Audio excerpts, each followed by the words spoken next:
Welcome to the Dynasty show. Ba, ba, ba. Yeah, DVB in the house here with Hammer. Good. Yeah, I'm coming out of my retreat, so I'm feeling fresh. I'm relaxed. I've been in my Zen mode the last couple of days, so I'm emerging from my retreat. I feel terrific. And yeah, I'm ready to make a decision on whether I want to continue with this show or not. Yeah. I was trying to find a new background, a new background to use, and I was like, oh, it would be just funny. Like Rodgers came out the retreat. Let me find a picture of the fucking retreat, and we're gonna use that. Yeah, it's you know, I just don't like that it's been made so public and it's such a big deal. Listen, dude, if you want Make to a go fucking away, sound. He's always got I some don't know, kind of zen. nonsense. Yeah, He wants people to think he's some kind of fucking, I don't Zen even know, master. some Yeah, guru zen master. Yeah. yeah, yeah, yeah. Um, yeah, dude. I actually saw they actually have pictures on the internet of what the inside of the place looks like. I don't know if you've seen it. I saw a little bit. Yeah, I saw some of the inside places too. Yeah, yeah. But the outside picture looked better than the inside did, so I had to use the outside one. Oh, But yeah, that was. I What's see funny? Jack. I guess. I see Jackson pulling up. It's been a Yeah, minute. Jackson. What up, Jackson? It's good, bro. Jackson, where you been, bro? Yeah, it's been a It's been minute. a it's been a while. But yeah, what's going on, Jackson? So you got some you're in some dynasty leagues, no? Or are you? Or were you straight redraft, Jackson? I don't remember. But yeah, Rodgers came out. He hasn't said anything yet, right? When did he come out? A couple of days ago. He hasn't said anything yet. Yeah, a couple of days ago. I think if I'm not mistaken, he goes on the Pat McAfee show on Tuesdays. So I'm pretty sure that we will get Of course. something. I'm sure we'll get some information in the next day or two on what's going on. But I just, bro, for me, honestly, and Rogers is my guy. Kevin, what up, man? What up, Kev? Rogers is my guy, obviously, but I just the last 2 to 3 years, I was good. he's just become such a nozzle where it's like, bro, either you want to play or you don't. It's that simple. You know what I mean? And I understand after the season, you want to take some time to decompress, blah blah blah. But bro, last year you signed a 3-year deal. Why are we even having this discussion? That's my frustration with the whole thing. Like, why are we even having this discussion? So for me, it's just like, bro, now we're gonna have to do the Brett Favre song and a dance all over again. That's what we have to do. It's just because he can. I mean, what do you do? Like, there's two things that could have happened. He could have been in there in this darkness retreat in that room and could have heard voices of, Christian Watson, like, come back, I'll be better, like, and How there about could be this? those, and there could be those other voices of like, Devontae Adams, like you took all the money, motherfucker, like, How about this? How about instead of doing all of this bullshit, get your guys together and go start fucking throwing the ball around? How about that? That's a novel idea, right? right, Patrick right, Mahomes. Patrick Mahomes lost Tyreek Hill, and as soon as he got his wide receiver group together, once the season was over and they knew who was going to be in the wide receiver room, he took those boys and he was working out with them. Even if it's an informal workout, you go to the park, you're throwing the ball around, you're just communicating, you're building camaraderie with your guys. We don't need this song and a dance until fucking after the draft or after free agency or after whatever. Commit, be fully committed or not. Listen, if you want to retire, then just do that. But like this whole song and a dance shit, it's just starting to really piss me off. And it reminds me of 15 years ago when this whole Brett Favre thing was happening. Like it's just the same exact carbon copy thing of what's happening. And it's just pissing me off. Like you have a decent team around you. I think that division is winnable. I know the Bears are going to be a little better. The Lions are going to be better. Obviously, Minnesota's trash. So that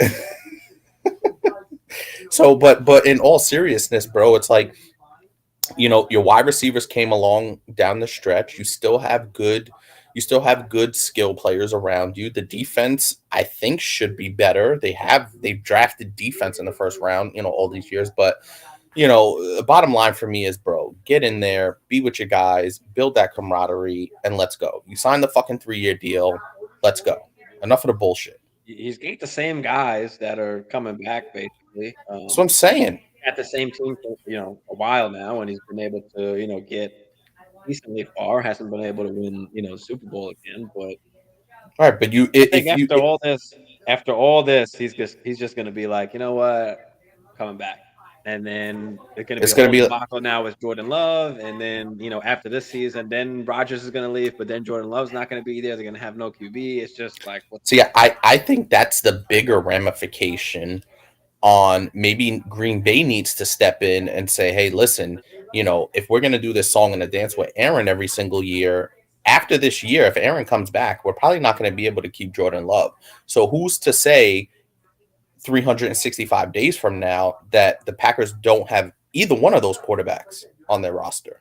So I think that's the bigger ramification going into this particular offseason, where if the Packers do bring back Aaron Rodgers, Jordan Love, I think it's been, put out there that Jordan Love said he's going to request a trade.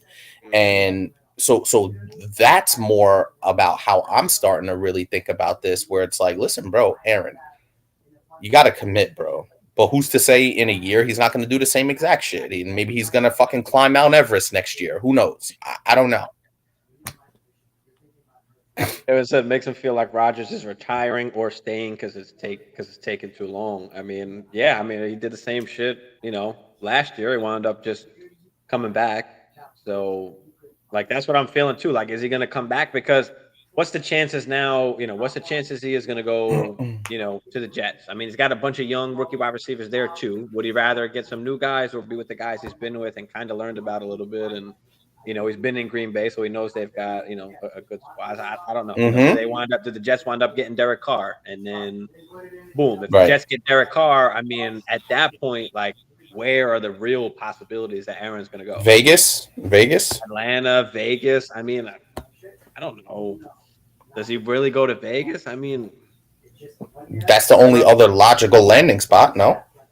Yeah, I guess. I mean, the Jets got the defense though, so I mean, I'd probably prefer there, but I don't know. It's a very weird situation that they're in, and like I said, there's so many other ramifications just other than is Rodgers coming back. You know what I mean? If Rodgers comes back, okay, now what? Now we have him for 1 year. We're probably gonna have to trade Jordan Love. We're not gonna get a first round pick for Jordan Love. We'll probably get a third or a fourth round pick, even though we took him in the first round. We have no idea what he's gonna be like. So it's a bad situation all the way around. And I think if the Packers were smart, and I'm not even saying this in hindsight, once they traded Devontae Adams, they should have just traded Aaron Rodgers and cleared the deck. Yeah. At that point, because essentially you're half pregnant, right? You traded Devontae, but you're keeping Aaron. That doesn't make a whole lot of sense to me. Either you're rebuilding or you're not. Well, I think the biggest thing is like, if Aaron wasn't able to get it done last year, like in what right mind do we have to think that Jordan Love is going to step in and do work? You know what I mean? Like, yeah, but I think what they're looking at is exactly what I was saying, where you don't want to find yourself in a year from now with no quarterback now. Well, you might have no. I mean, what if Rodgers does leave and then you've got Jordan Love and he stinks it up? He's garbage. He doesn't do good. And then at that point, it's like, okay, you don't re-sign Jordan Love. Now you got to find another QB. I mean, well, I think what that is, hey, listen, if Jordan Love comes in there and stinks it up, then you're at the top of the draft. Yes. So be it. Like at that point. But are you going to be at the top of the draft enough to get one of those? I think there's only like 2 maybe elite QBs coming out next year. Yeah, dude, it's a hard, and the whole point of this is basically 2 to 3 years in the making. Like, this isn't just something that happened this past offseason. This is something that's 2 to 3 years in the making. First of all, they drafted Jordan Love, which I think set this whole thing in motion 3 years ago, whatever it was. Yeah. Right? Yeah. So they and not only did they draft Jordan Love, they moved up from their original spot to draft Jordan Love. So that was the whole thing that set this whole 3-year thing in motion. Then Aaron goes out, wins 2 MVPs, and then the Packers are stuck holding the bag, basically. Now Aaron has all the power, which I'm not saying is a bad thing, but now he's basically Yeah, holding them hostage. I mean, He's yeah, holding them exactly. hostage, bro. He's got 1 foot in, 1 foot out. He's always Right. trying to play that game. So Packers definitely need to set themselves up to end up the biggest loser. Yeah, I mean, like I said, worst case scenario is he leaves, Jordan Love doesn't do well, and they've got absolutely no QB. But on the other hand, do they actually give Jordan Love the chance? And I mean, again, can he deliver? We just saw Aaron Rodgers not be able to deliver with this team, with this wide receiving core.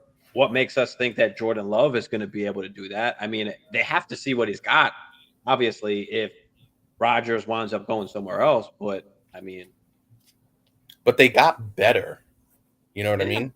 Catch, what up, Catch? Thanks for tuning in, brother. Always appreciate They you, man. they got better. And I was even talking to Bagla about this. I They was did get like, better as we're going on into the season. They did get a lot better. So does he want to build up on that and give it another run? Or like I don't see where he's in a better situation almost if he goes to a new team. I Vegas. Right. mean, I agree.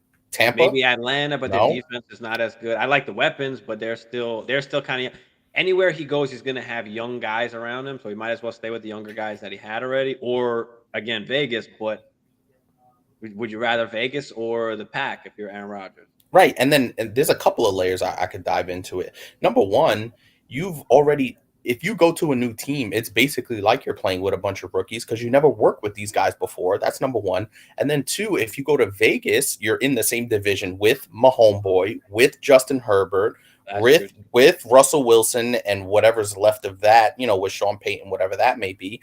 And on top of that, you're in the AFC with Joe Burrow and Lamar Jackson and Josh Allen and all these other guys. Obviously, I mentioned Mahomes and Herbert, so you're facing that uphill climb. Now, listen, you could say that he hasn't got it done in the NFC in 10 plus years, whatever the case may be, but you can't tell me that path is not the best path. I'm not saying it's the easiest. That's his best. That's his best path. So for me, it's just like, bro, strap up your boots. Go back to Lambeau Field and let's get rolling because enough is enough. Seriously, I've had it. It's not funny. At what point does it just become like, especially as a Packers fan, like Aaron, just get the fuck out, just go somewhere, bro? Like, at what point does it come to like, we don't even need you no more? Like, I'm sick of it. I'm done. No, I would never say we don't need you anymore because listen, I'm 34 years old. The only two quarterbacks I've ever known was Brett Favre and Aaron Rodgers. Like that's the only two quarterbacks I've ever known. We've had some injuries here, there, Matt Flynn, Jordan Love, whatever we've had. But it's crazy. You've only seen those two QBs, and as much as I hate Eli Manning, they got the same amount of Super Bowls as Eli. Right, which is fine. That doesn't even bother me, honestly. The only thing that bothers me is they should have just done so much more. That's all. I agree. Like No, I agree. Y'all got cheated. Like, and we've had some bad luck, like in the playoffs. That 2014 NFC Championship game against Seattle, that's the one that stings me the most because we had them beat and we were supposed to go to the Super Bowl. But that's neither here nor there. For me, it's not get out, Aaron. We don't need you. It's more of, bro, just let us know if you. It's yes or no, right? For me, it's black or white. Either you want to play and you want to be committed or you don't. I don't need this in or out bullshit. Because realistically, the way I look at it, Aaron is still good enough where he could play another 2 to 3 years of high level football. Honestly, right? Yeah. So with the guys you have, if when you committed to this 3-year deal, fucking commit to it and let's roll. I don't need this every year bullshit where it's like, I don't know, I don't want to be part of a rebuild. Shut the fuck up and play. They gave you a ton of money. You knew exactly what you were re-signing. They had already traded Devontae Adams. If that was the case, don't sign that 3-year deal and fucking go elsewhere.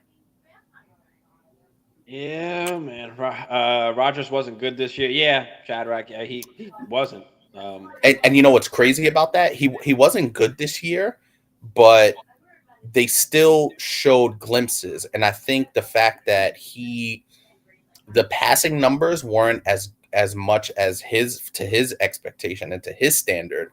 But I do think with the development of his wide receivers, and if he puts the work in, he can get back to at least being mentioned in that top 5 kind of category. The talent is still there. His talent didn't go anywhere. It's just playing with a bunch of new guys, bro. Well, yeah. I mean, he didn't throw as many passing yards, only 3,700 passing yards. He still threw 26 touchdowns.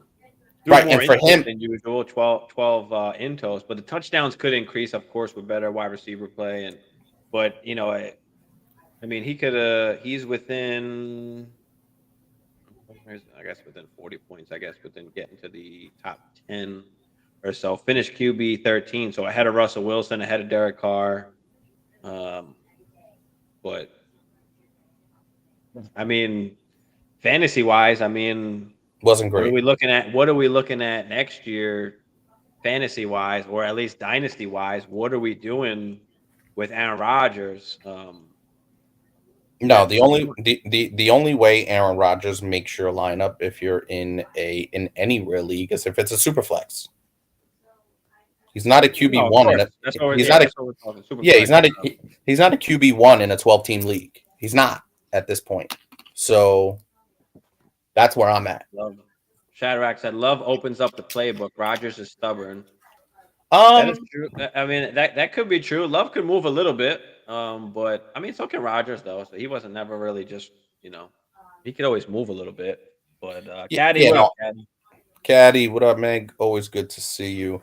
It's it's interesting because he doesn't have the same mobility in terms of running down the field, but he can still manipulate the pocket, side laterally, stepping up, all that stuff. So I just think it was just a lack of confidence in the guys that he was throwing to. That's and miscommunications and a ton of drops. So I think he got frustrated, and towards the end of the season, I think he started forcing a bunch of passes that we normally don't see him force or miss. Yeah. So I think with another offseason with these guys, hopefully Christian Watson stays healthy, Romeo Dube stays healthy, and we figure it out.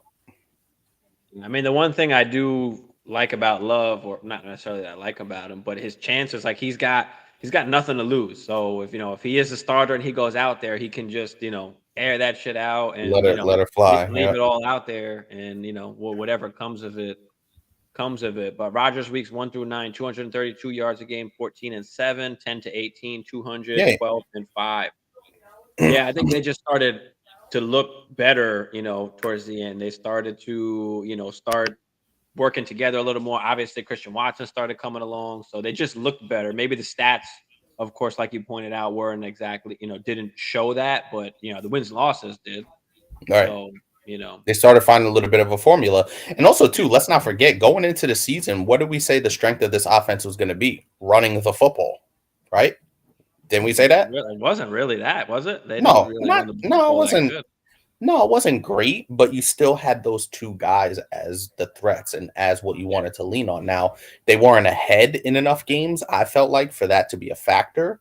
But those two guys still are a factor. AJ Dillon's really good closing out games in the fourth quarter. Aaron Jones is still dynamic in spots. So I think they have a chance to, listen, all you got to do really is win the division or make the Yeah. playoffs. And then that's all you can really ask for, honestly.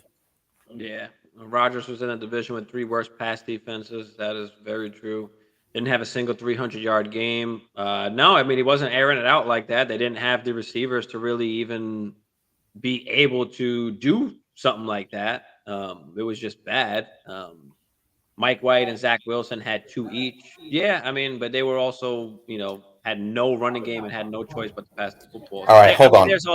there's of course context that goes into it, and Right. we're And not I don't, sitting here trying to say that we're backing Aaron Rodgers for what he did last year at all. We're just simply pointing out that little bit of limelight that there was, that maybe he can use that and say, hey, we were kind of building something. Let me come back and do this one more time and see what happens.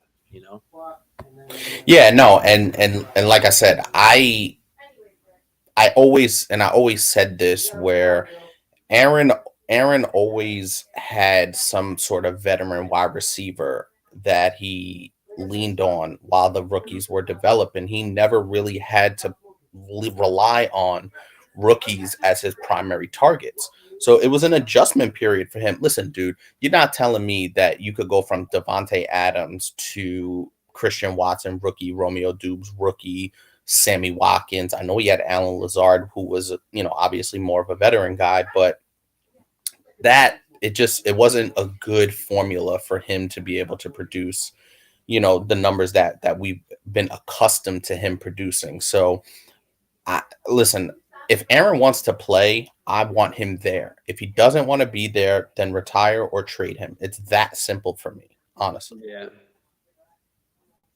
Rodgers isn't good for wide receiver development. All his rookies, Jordy, Devontae, Cobb took 4+ seasons to hit 1,000 yards. I'd prefer Love. Yeah, I mean, we spoke about that earlier in the season, even before the season, how with the rookies he's not really good with. He doesn't trust them. We saw it early on. I mean, was it the first game, the bomb to Watson against Minnesota, I think it was, and he dropped it. I mean, it should have been an easy touchdown. So who is so is that on Rodgers or is that on Christian Watson? That's on Watson. Oh yeah, That's, of course. But I think that's what kind of upsets Rodgers to a point where it's hard to, especially if you're a rookie coming in. You look up to Aaron Rodgers all your life. He's one of the best QBs, and now you're on the same field. You're on the same field with him, and now he's throwing you a football, and you fucking drop a pass, and now Aaron Rodgers is pissed. Yeah, I mean, it's hard to be able to mentally try and come back, rebound from that. I agree. He did obviously going later into the season, and he really started picking up. But it's just rough. It's just rough. He didn't improve after Watson's breakout. No, I mean, and not as far as his like his numbers. Like you pointed out. The numbers weren't increasing, but the wins were increasing. Them actually winning games and actually having a chance to possibly make the playoffs. So I don't know if the numbers weren't as important. As far as them just trying to actually win. So, and of course, those can increase obviously going into next year with another year under the belt with more, also with Watson not being hurt all like OTAs and preseason and early in the season, of course. That's another factor where he was missing them at that time as well. But I think we know what Aaron Rodgers can do. It's just a matter of actually getting on the field and doing it again. We know what he's capable of, but is the Packers' best solution for Aaron Rodgers to air it out and throw fucking 45 touchdowns and 5,000 yards? I don't know if that's necessarily the formula for them to win. I agree. They need to run the ball a lot more. They need to keep it to a lot more of a closer game. So I think that's more of the aspect of it. Like, I don't expect Aaron Rodgers to come back next season and throw 45 touchdowns. I think we need to now set our expectation more realistically and say, you know what, Aaron is probably good for about 30 touchdowns, maybe 35 at most. But if we can lock him into a top 10 to 12-ish quarterback at like that 30 touchdowns, maybe 35, I think that's pretty realistic.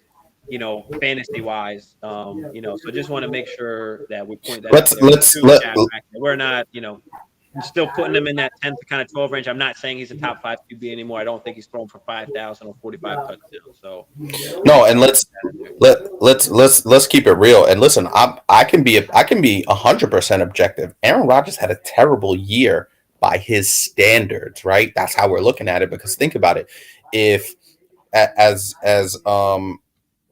this person is saying that he had 26 touchdowns, 12 interceptions. Like, you put that, if Zach Wilson would have gave you the same exact stat line that Aaron Rodgers gave you this year, they'd be marching him down the Canyon of Heroes here in New York with the Jets. But how much better is Jordan Love's going to be? If Jordan Love throws for 3,726 touchdowns, we're going to think the world of him, obviously. Right, 100%. He's young, but 100%. And I think just the opposite.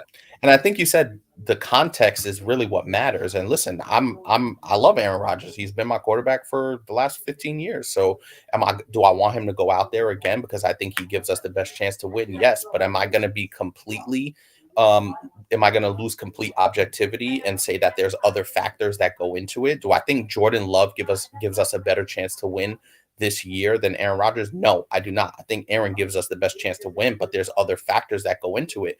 Jordan Love, if Aaron Rodgers plays this year, Jordan Love said he's going to request a trade. So that factors into it, right? The amount of money that Aaron makes factors into it. We just saw Aaron Jones had to restructure his contract. Our star cornerback Jair Alexander had to restructure his contract because Aaron's cap hit is so high that other things are going to have to be moved around the table. So, but Aaron, as the leader of the franchise, as the face of the franchise, you have to set the tone that I'm here. I'm the sheriff. You get on my back. Follow me.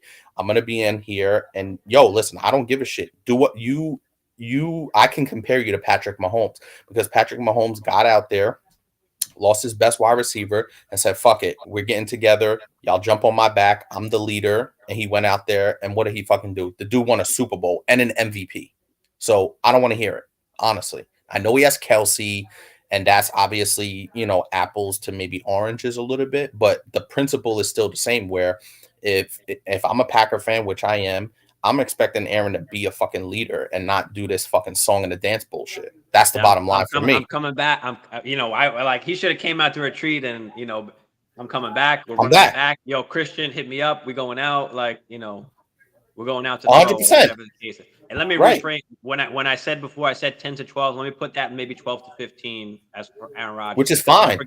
Don't forget, Lamar Jackson was hurt. Dak didn't play the full season. Tua, Kyler Murray. There was a bunch of guys that were hurt. So let me. Tom Brady was terrible. Russell Wilson was terrible. So let me say 12 to 15 range for Aaron Rodgers. So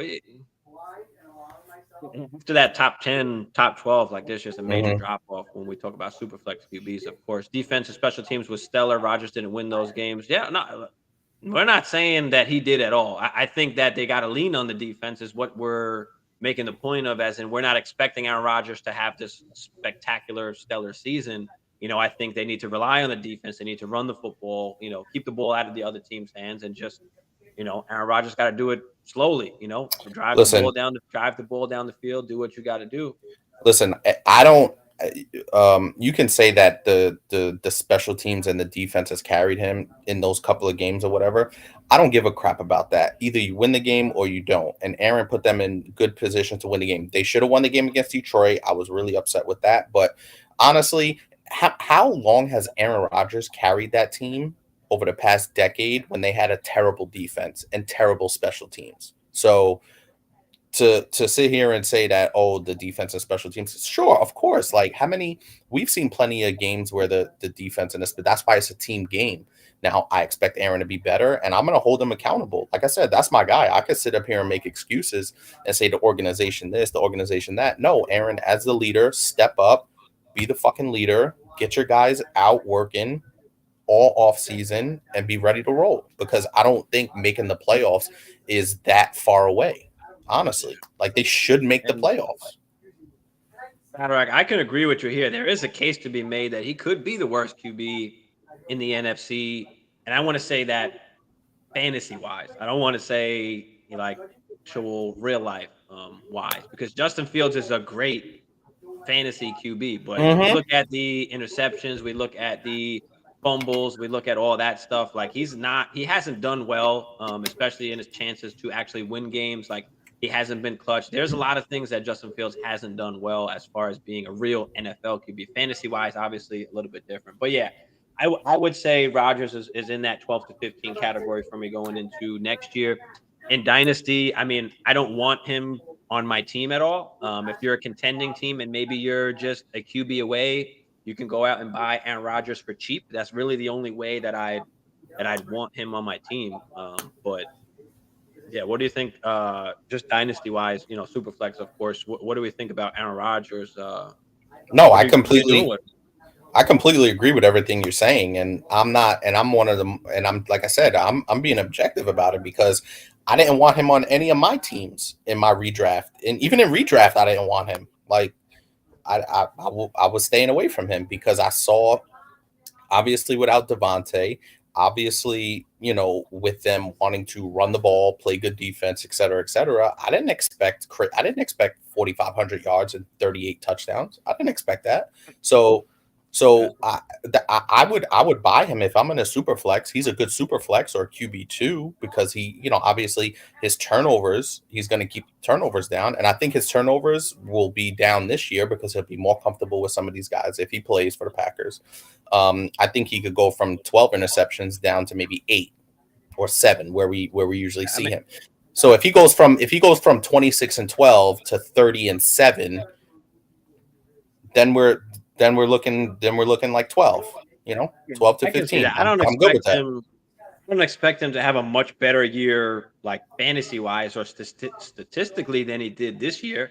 Maybe a few more touchdowns and a few less intos, but I don't expect him to improve much, like at all. So yeah, that's kind of how I feel about Aaron Rodgers, at least fantasy wise. But in real life, I mean, for me, I would hope that he does go back to the Packers. If he doesn't go to the Jets, I think the Packers would probably still be the best really spot for him and the best I chance agree. that he has to kind of run it back. But he's not going to be that MVP caliber quarterback. He's got to be more of that game manager, leader, and control the clock and all that kind of stuff. So Yeah, no, I agree. no, age regression is definitely a thing, and I think he regressed this year. My point is that he had such a bad year this year. Like I don't expect him to. I don't expect him to be worse next year because they've kind of worked together now for a little bit. Because Watson will be healthy to start the season. At least we hope so. Anyway, I Right. just think he kind of stays the same. I don't think that possibly he can get. I don't think he can get much worse than what he is now. Can he get worse? Of course. Without a doubt, absolutely. But I don't think we saw, that Russell Wilson kind of, not seeing open guys kind of thing. I don't know. But yeah, again, I don't think I don't think he gets much better, but I don't think he really gets much worse. He's kind of just going to be in that range with the way this offense is and who they have, So I think. So so I think the eight when you're talking about age regression, I see the age regression just in terms of his mobility. You know what I mean? Like that, a little bit of that, but the arm being a talent is prick. still there, huh? The older he gets, the more of a prick he is. No, how can I even argue that? The evidence is there. How can I argue that? You know? But what I'm saying is that the age regression, yes, I agree. There is going to be some age regression, but I think the combination of a little bit of age regression with all the new surrounding parts, trading away essentially what was the best wide receiver in the National Football League when he got traded, all those factors and all those circumstances kind of, it was like a perfect storm for him to kind of have a really disappointing year by his standards. I think that's important to point out as well. The biggest thing, at least fantasy wise or dynasty wise, is if you do have Aaron Rodgers, like nobody's gonna buy him. That's Yeah, the hardest part. Like, what do you do with like nobody's gonna buy him or pay anything, significant that would actually help you out. So you're kind of just stuck with him stuck. if you do Yeah. have him, which is Hmm. why I try and stay away from all of these older quarterbacks because there's gonna be that time. There's gonna be that time. That's tough. Definitely tough. For Watts, this is a good question actually that ties into it. For Watson's fantasy value, do you see more value with Rodgers than Love? And before we even go into that, I'm a little bit lower on Watson than most. And like for me, like I would love to take advantage of Watson's perceived value right now and his price, which people have him like in the top 15, which I don't. Um, But yeah, I don't have him in my top 15. A lot of people do. So if I had Watson, I'd take advantage of this window to try and sell him and maybe tier up, add a pick or another player to it and try and tier up, at wide receiver. That's what definitely I would try and do with Watson. But I'll let you handle this one first since you're a Packers fan. Um, what do you think about Watson fantasy wise with Rodgers and Love? And let me do point out that the one game that Love did come in through that dart to Watson on the nice touchdown. So yeah, what do you think? What do you think about Watson here? I think it's relatively similar. I do think with Aaron, there's more potential for explosive plays, like more down the field plays. I just haven't seen enough of Jordan Love in those kinds of situations where he's throwing that first pass against the Vikings, right? That opening game of the season. I haven't seen what that looks like. He did make a beautiful throw. I remember it like it was yesterday because I had Christian Watson in my lineup. Aaron obviously got nicked up a little bit. Jordan Love came in, little quick play action, and it was just an absolute dart over the middle. And he just took off up the sideline. I think it was like a 40, 50-yard touchdown, after the catch and run. But I just don't know. Like, that's a hard question to answer because we just haven't seen enough of what Jordan Love can do given the full reins of the offense. You know what I mean? So it's really hard for me to say. I do think he has more upside with Aaron Rodgers, but I do think his value is still going to be solid with either guy, right? But we don't know what Jordan Love's upside is. We just don't know. We don't know what kind of true Yeah, I rapport mean, they have. I think realistically, he absolutely has to have more value with Aaron Rodgers than Jordan Love. I mean, I don't know. you can really argue against it just because of who Aaron Rodgers is. And we saw last year, I mean, all the touchdowns that Watson has. And that's one of the things that makes me dislike Watson a little bit is the touchdown dependency and how, most of his fantasy points were coming off of touchdowns. And when Aaron Rodgers isn't there, Aaron Rodgers is a guy that if he likes you, he's digging in on you, especially in the red zone. And you're not going to see that from a lot of other, especially younger quarterbacks, especially guys that aren't, Aaron Rodgers stature. Is Jordan Love going to be doing that? Like, I don't know. Are they going to be able to get in enough situations where they can't even do that? Don't forget, Aaron Rodgers. They got down to the red zone, plenty of times to give those opportunities. And, if we're losing, are we still going to get those same opportunities? On the flip side of that, you can say, hey, maybe with Jordan Love, they're not as good, but they've got to throw the ball a lot more. So maybe that gives us more potential for more, volume and stuff like that. But I think definitely has more value with Aaron Rodgers. And, that's one of my things that puts me down about Watson is after Rodgers is gone, I don't know if I can trust Jordan Love to make Watson a top 15 wide receiver. Can he be a wide receiver too? Yeah. But that's why I'm okay with moving off now at the perceived value that he's a top 15 wide receiver and cash in now before he does turn into a bona fide number 2. If he does turn into a number 1, so what? I traded up. I was able to get a number 1 anyway. But, I don't know if I want to just take the chance and hold on to Watson, because of what can happen. Like, his value can crumble. Rodgers leaves, Jordan Love comes in, doesn't do good, and Watson doesn't have a good season. I mean, that value has all crumbled then at that point. So I think that's another thing to think about as well. Yeah, like I said, we haven't seen it. Like I need, and I understand, listen, he hasn't had the opportunity. But I did like what I saw in that Philadelphia game. I really did. Like he looked like he had much better command going from his second season to obviously this past year was his third season. He looked more in command. He looked calmer. He looked more comfortable. But how can I extrapolate that over the course of an entire season or over the course of an entire career from what I saw in a half in a half or a quarter? I don't remember exactly how long he was in there. And try and extrapolate that out and say, yeah, because I saw that Jordan Love's the man. You know what I mean? So it's tough to gauge. Yeah, I think just, in Dynasty, especially, in fantasy and especially in Dynasty, when we're talking about, values, this is one of those opportunities that you have to move off of a guy like Watson with all the crazy perceived value that he has and go out and get yourself something else that you need, or to tier up and just play it safer, Yeah. So, can you go out and get a St. Brown, a T. Higgins, a Waddle, and tier up from Watson to that with a second round pick or with another player on top of it? Maybe you do have to give up a late first, which I'm still okay with. So it just depends, So for me, I just want to get off on the value. I'm not so much caught up into, these players and their names and all that kind of stuff. I want to move value for value and piece my team together how I want. And if I think a guy's got a chance to lose a ton of value, it's tough for me to hold on to that opportunity, especially if I don't believe in it, and with Watson, I just don't. With the touchdowns that he had, I'm just not so comfortable taking that chance of losing that perceived value. When you have a top 15 wide receiver in Dynasty, the value is just incredible of what you can get or what you can do with that. And if I lose that and just in 1 year, like I'm going to hate myself for losing that kind of value, that I could have played with and made my team better in other ways. So I think that's kind of the way that I look at it. Kevin said that was a great question. Yeah. Rookie wide receivers with 4+ top 10 fantasy finishes: Chase, Amon-Ra, Jefferson, AJ Brown, Mike T, Julio, Odell, Deshaun Jackson, Larry Fitz, Moss, and Watson.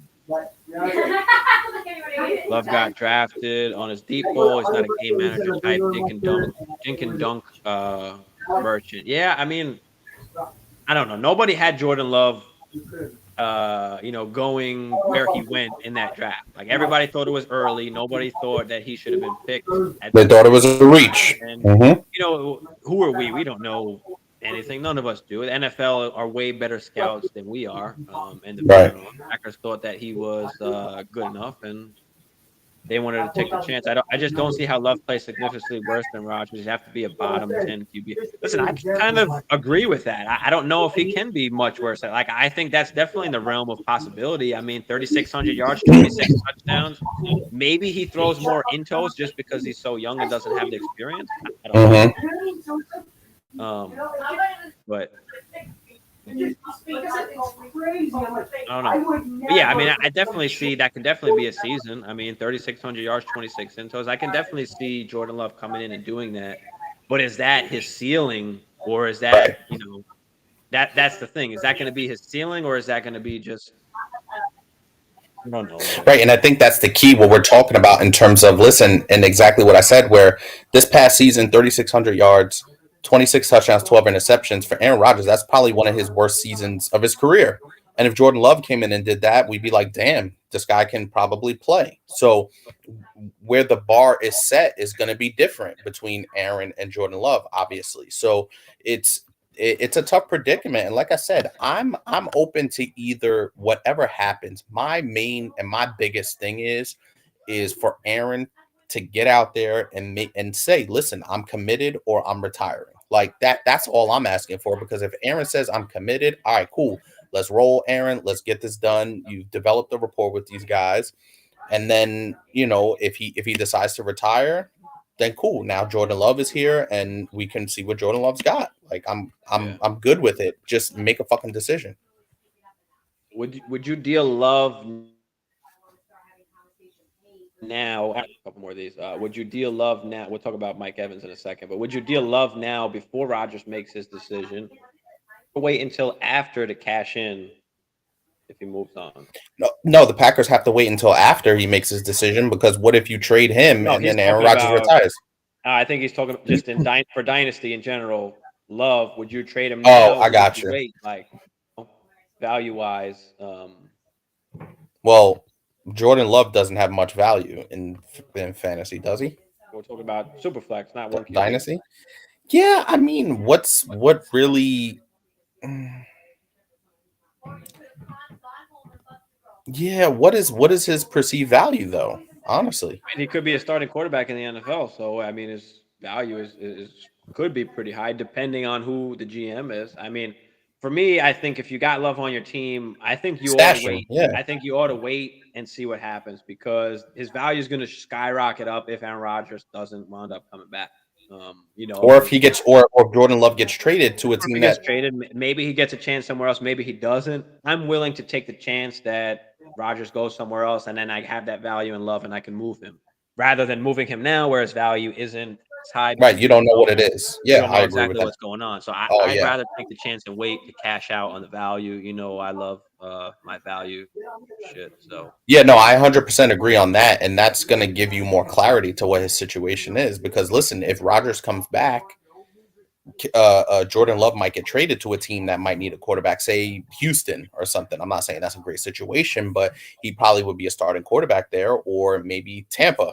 Right, Tampa needs a starting quarterback now. Um, so he could be in play there. So it'll be Dylan really said his interesting to see. value.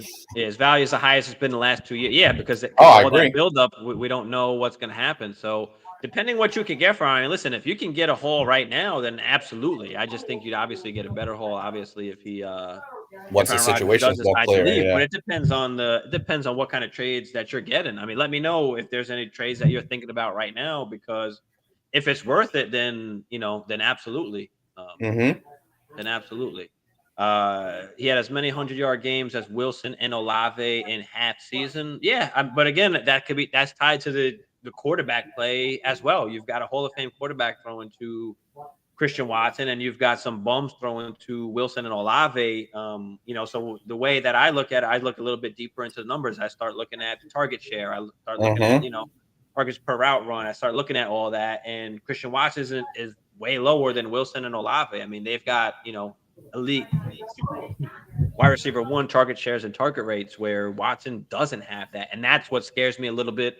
Well, for that, I mean, he's got 15.2% target share. I mean, and that's the games that he's played. That's not good, So it's rough. It's rough. Yeah, I agree, and I think Decent at 25, but it's still not, elite like some of these. I don't know, man. I just have a hard time. I just love the value that Christian Watson's at right now, and I'm one that absolutely I think you've got to take advantage of. yeah, also too, I think obviously the construct of your team. Like I have Christian Watson on my dynasty team, and I picked him up mid-season last year, and then when he literally right before he went off on that crazy tear, I Yeah. I was able to trade for him, and right now he's my wide receiver 3. So with tons of upside. So is somebody going to give me T Higgins for him and then 2 first-round picks? I don't know. Yeah, just to, put in perspective, Olave, I mean, Olave's target share is in the top 15, over 25%. Target rate is almost 30, 10th in the league. I mean, his A dot is 9th in the league. I mean, so there's just more, elite stats that we look at. His route win rate, I mean, 12th in the league. There's just other things, target rate versus man second. I mean, there's other things And that you we know what look that at for can me, determine a elite wide receiver more into the future and with any QB compared to just a elite QB. So Chris Olave, I mean, played with Red Rocket and Jameis Winston. I mean, and he put up some elite stats. Now, did it show up in his fantasy points as far as where he finished at the end of the season? No, but the point is that he's getting all the targets and he's commanding targets, and that is what puts you in those elite wide receivers. When you look at the top 10 wide receivers in the NFL, they lead the league in target rates and target shares, So that's what we're looking for when we're trying to find some of these elite wide receivers. I don't see it in Christian Watson. I think he could be a wide receiver too, but again, I'm willing to move off.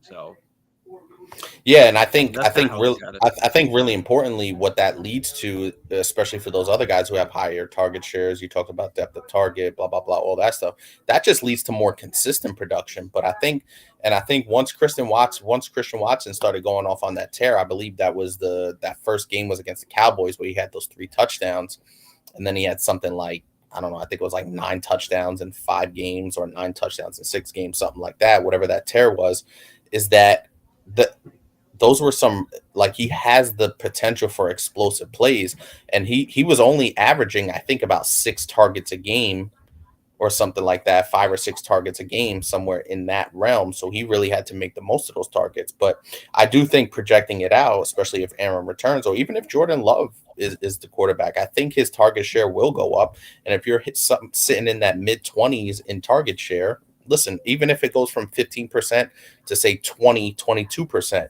you're still talking about a sizable uptick in his production.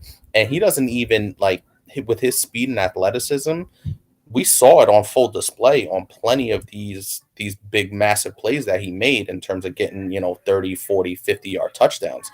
So I think his explosiveness is really going to be, wasn't taken into account when you're talking about target share and all that stuff, because he could take Oh one yeah. like we saw with that Jordan Oh Love yeah. play that you were talking about. So that is another factor to me, where it's not just about the target share. You want to look for that in terms of leading you to consistent production on a week in, week out basis. But his explosiveness can't be understated.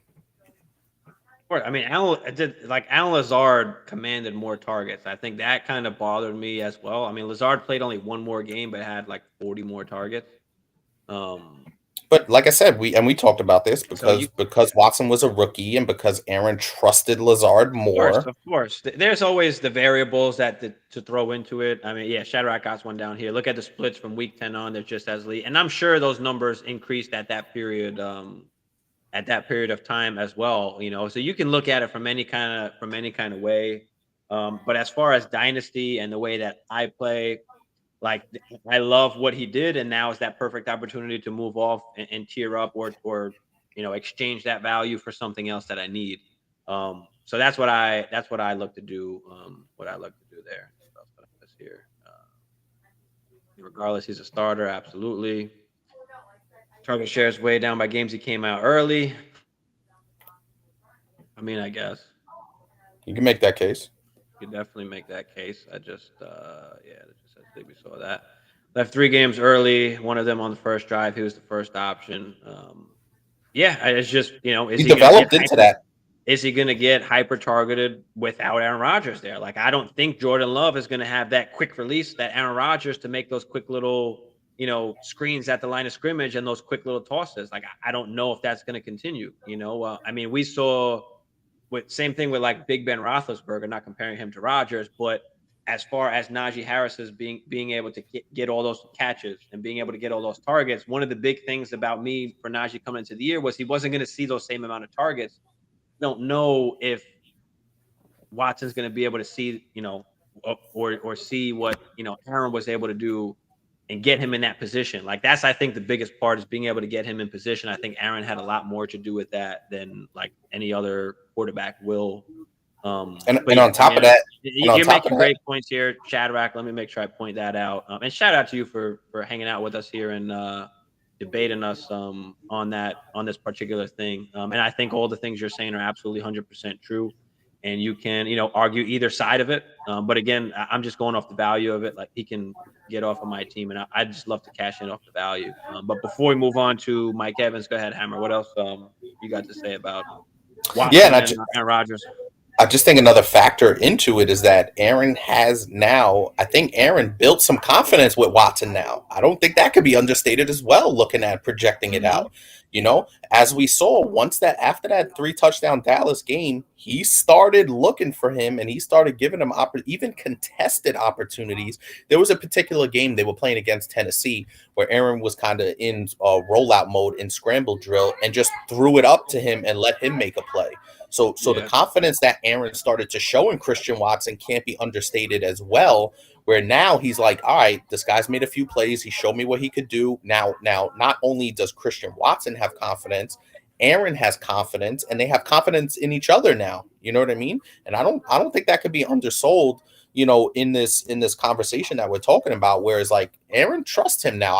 I'm not saying he has Devontae level trust or anything like that, or Jordy Nelson trust or Randall Cobb trust, but it's definitely there by the amount of targets he saw, like I said, from that week 10 on, that Dallas game on. But not only was it the confidence, it was red zone confidence, right? How many red zone targets did Christian Watson see from that Dallas game on?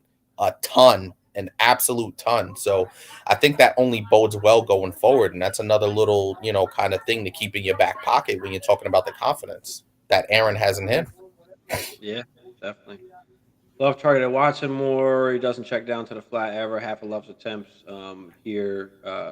Half of Love's attempts here to Watson. Yeah, I mean, it's just a very small sample size. My thing is just checking it down, checking it at the line and, adjusting the play to just a quick screen to Watson. Like, I don't know if Jordan Love is doing that.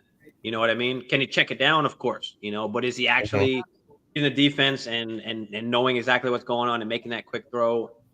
Who knows? But I think all in all, for me, at least, Rodgers next year going to be maybe a 12 to 15 QB. I mean, in Dynasty, you probably just have to hold them. If you've got other QBs, I'm willing to give them away. I don't know if you could get a first, but if you can grab a second, I'll take the second.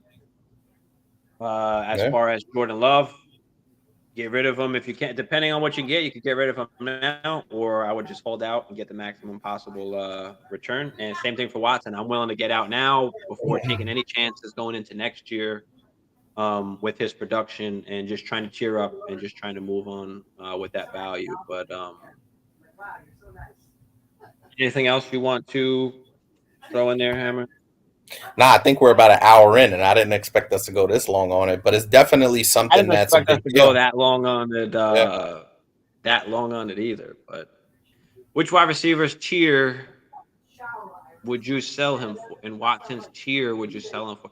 Well, I wouldn't sell him for anything in that tier. I think for me, I would want to tier up. So I'll give up Watson, plus to try and get a Drake London, Chris Olave, Garrett Wilson. Yeah, you're probably gonna have to part with him in a first-round pick though for that, because those guys are kind of a little more I'm willing to, depending on what it's going to cost. If people really have this top 15 value in Watson, it might not cost a first on top of Watson.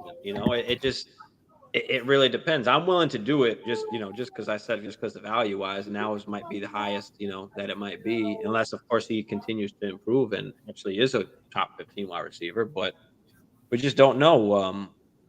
We just don't know. In that same, I mean, I have Judy a little bit higher than Watson.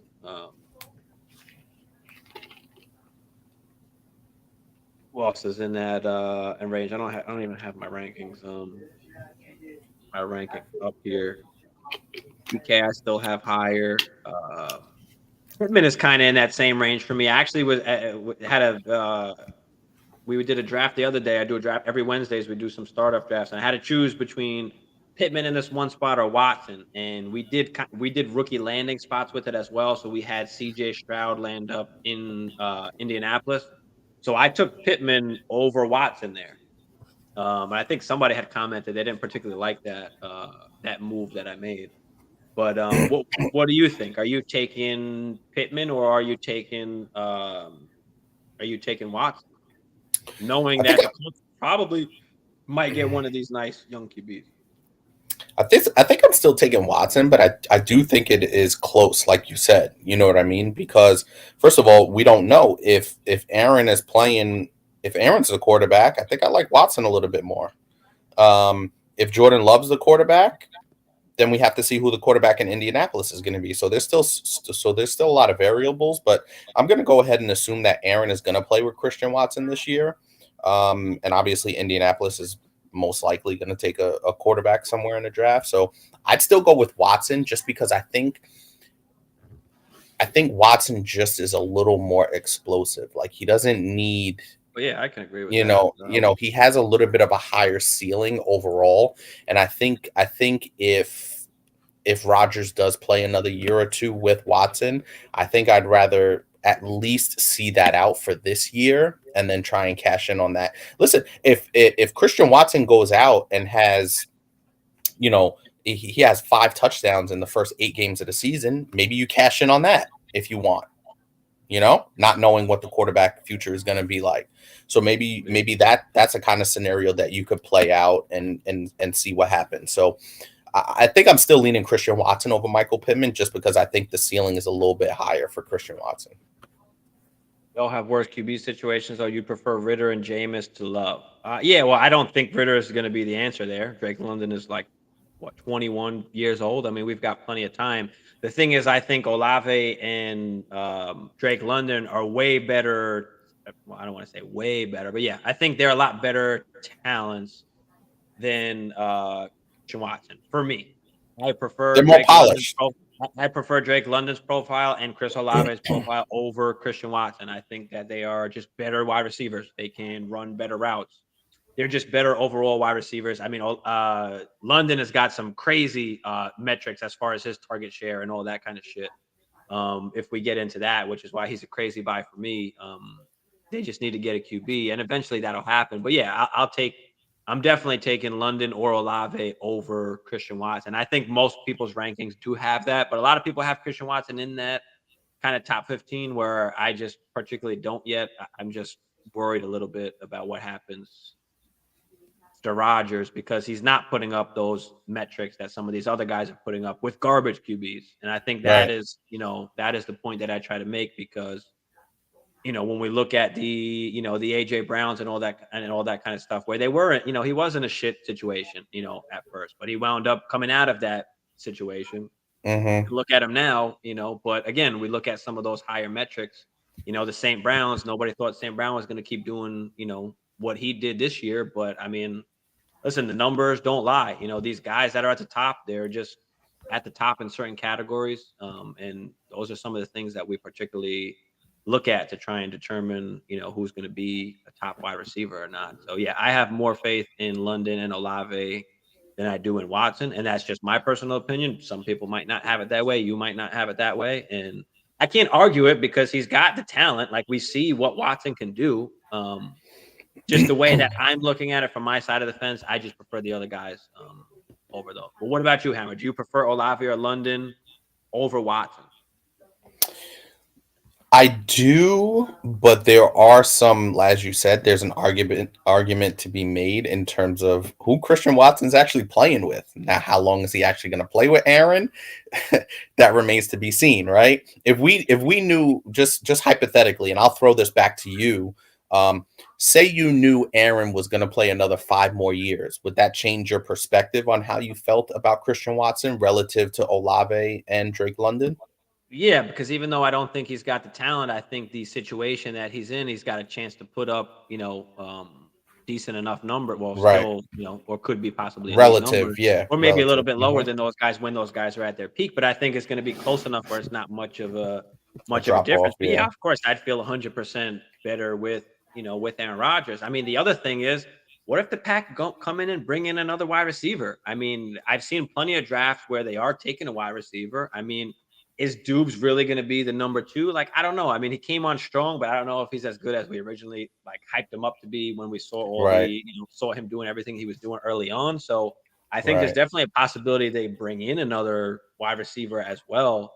But yeah, I would feel 100% more comfortable with Christian Watson with Aaron Rodgers. But I think for me, the biggest thing is just the value and where I just see Christian Watson as a player and his talent compared to other guys. Mm-hmm. Um, I just want to move off just for the straight value wise. I don't hate Christian Watson. I don't think he's a bad player or anything like that.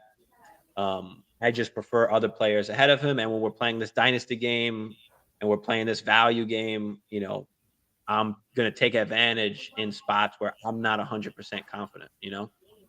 Yeah, and I'm good with that. And I just wanted to put that out there for some context, obviously, right? Because all that stuff matters.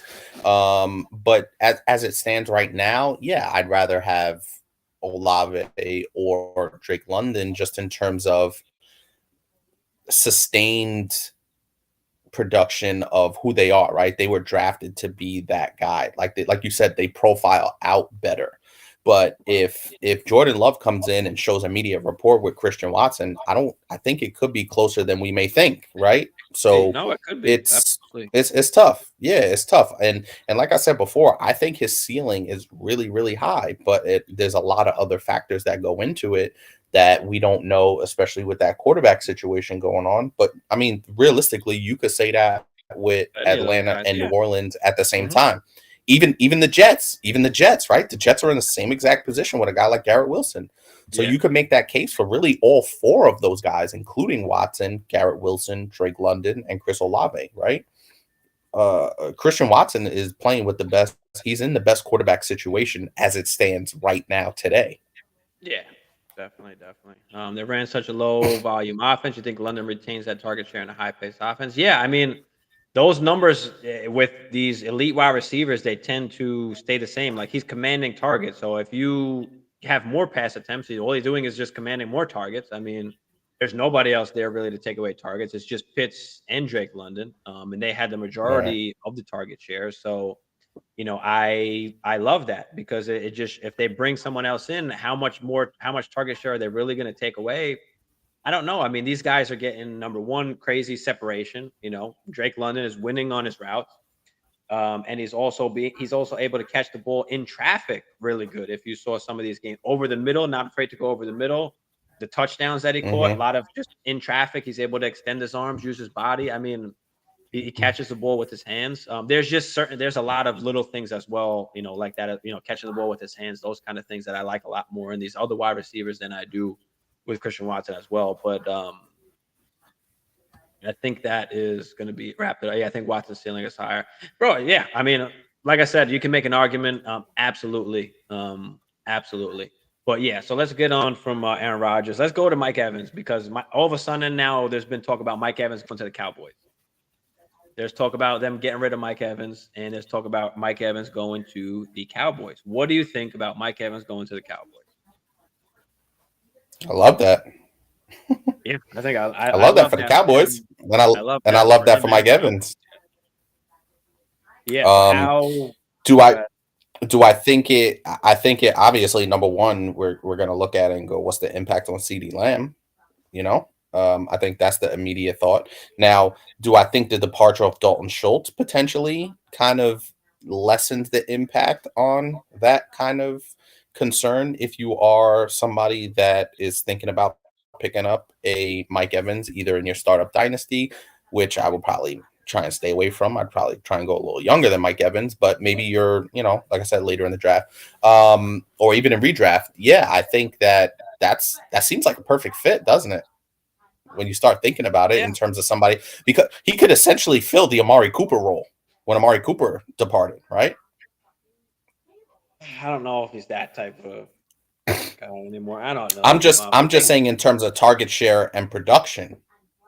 I mean, I think he'll be great. I think fantasy wise, the biggest thing that we worry about with Mike Evans is most of his fantasy production has come from touchdowns.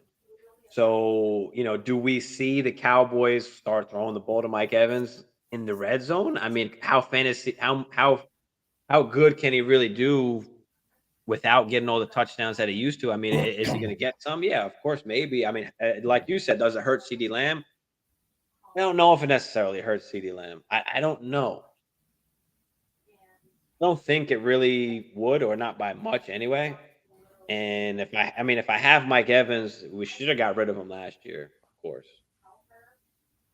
But I mean, finished wide receiver. What is this? This is regular. Let me go to PPR. It wasn't good. He didn't have a lot of touchdown. He had that one big game against Carolina. Yeah, because most of us play PPR nowadays.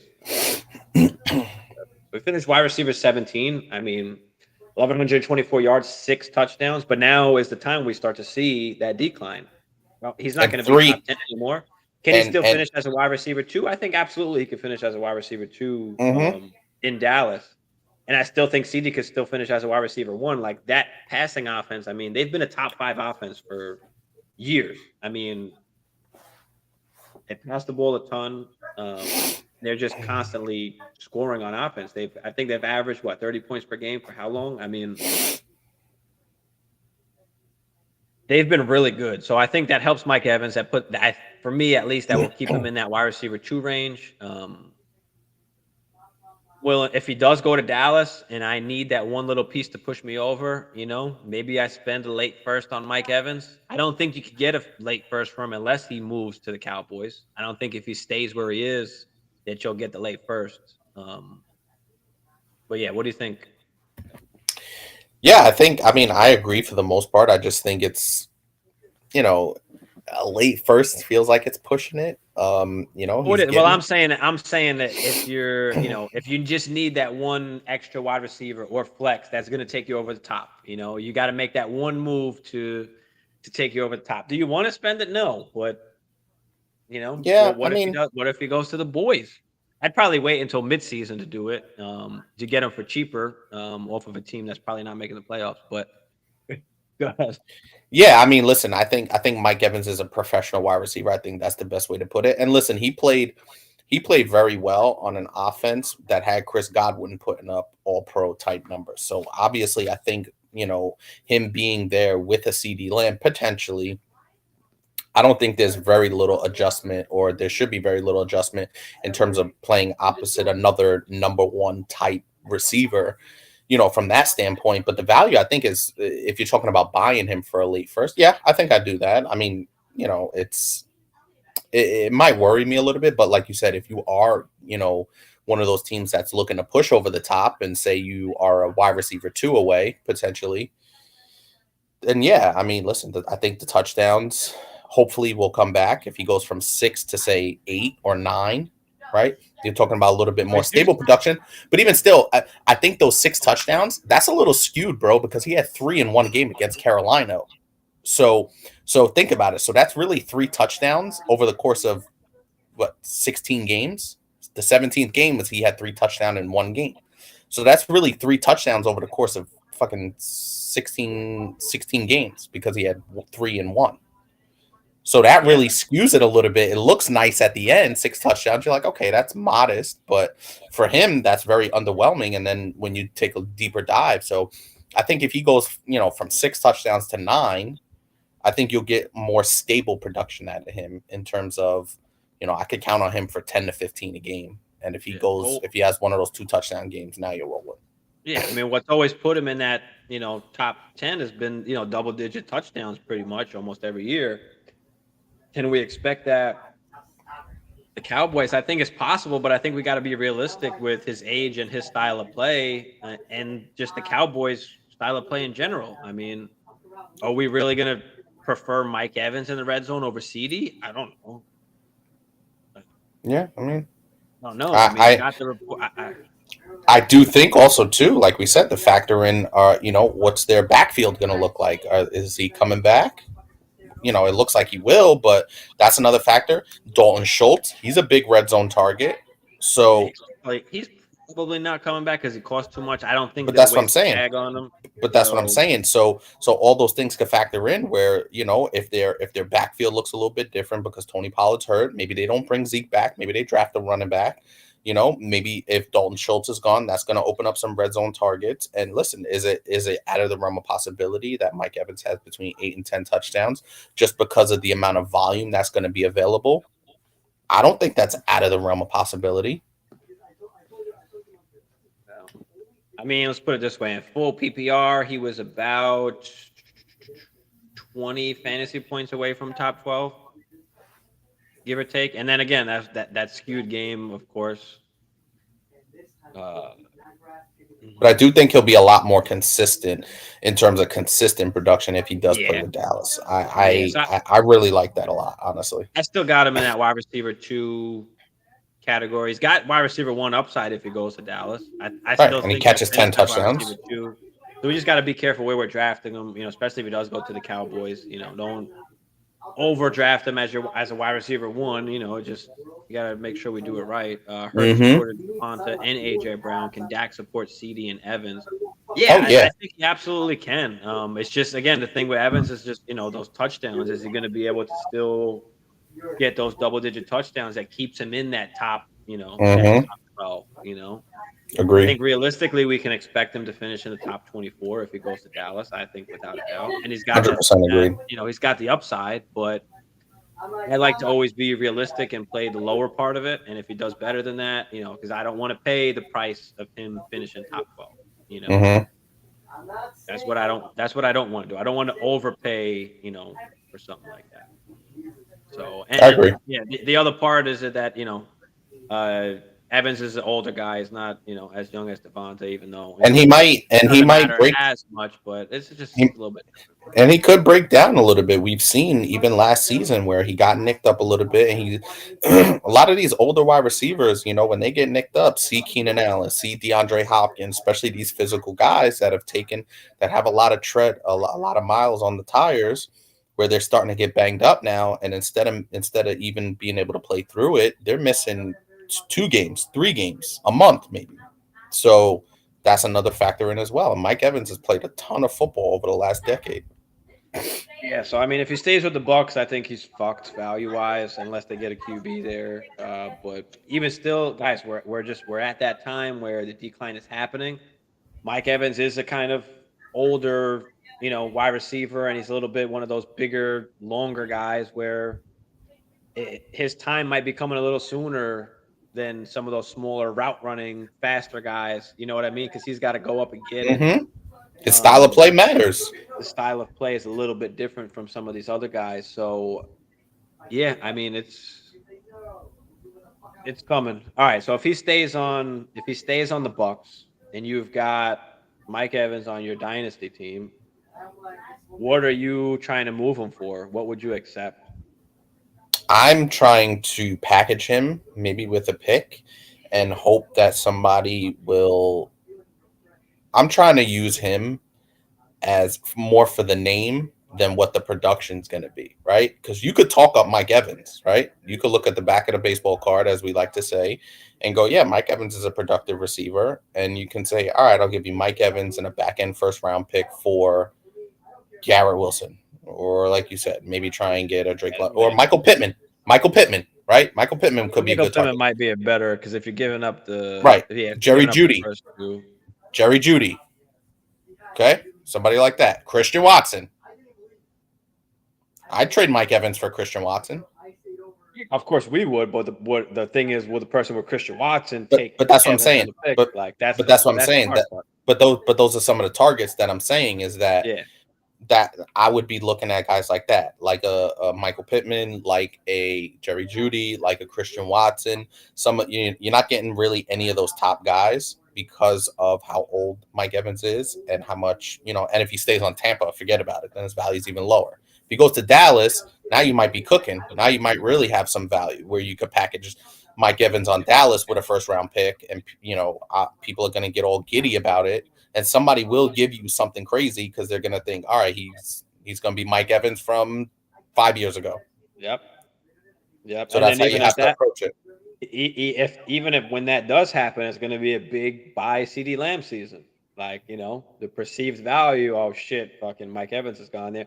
But like, Shadrack said, I mean, and I say it all the time, that like, guys, people can produce two top 10 wide receivers. Like you said, we saw with AJ Brown and and Devonta. I mean, we've Two seen, Waddle. I mean, Chris Tyreek Hill and Carter and Randy Waddle. Moss. We've seen Tyree, Torrey Holt and Isaac Bruce. We've seen a bunch over the years. Those are, some older ones, but I mean, we've seen a bunch of times where you're still able to produce, Jamar Chase and T. top Higgins.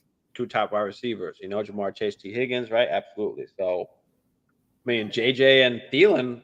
I think Thielen wound up getting hurt, so he didn't wind up finishing. But he was on pace to, what was it, You're 2 years ago? I think stretching it it a was. little bit, Chief. Oh, you're talking No, about a like couple years what ago. was it? What was it? 2 years ago? I think. Was it his rookie season? See if I can pull up. I think you're getting a little too. I think you're getting a little too excited. Nah, because Thielen was scoring massive touchdowns. That was his thing. Why is sleeper so? Oh, seriously, sleeper. Yeah.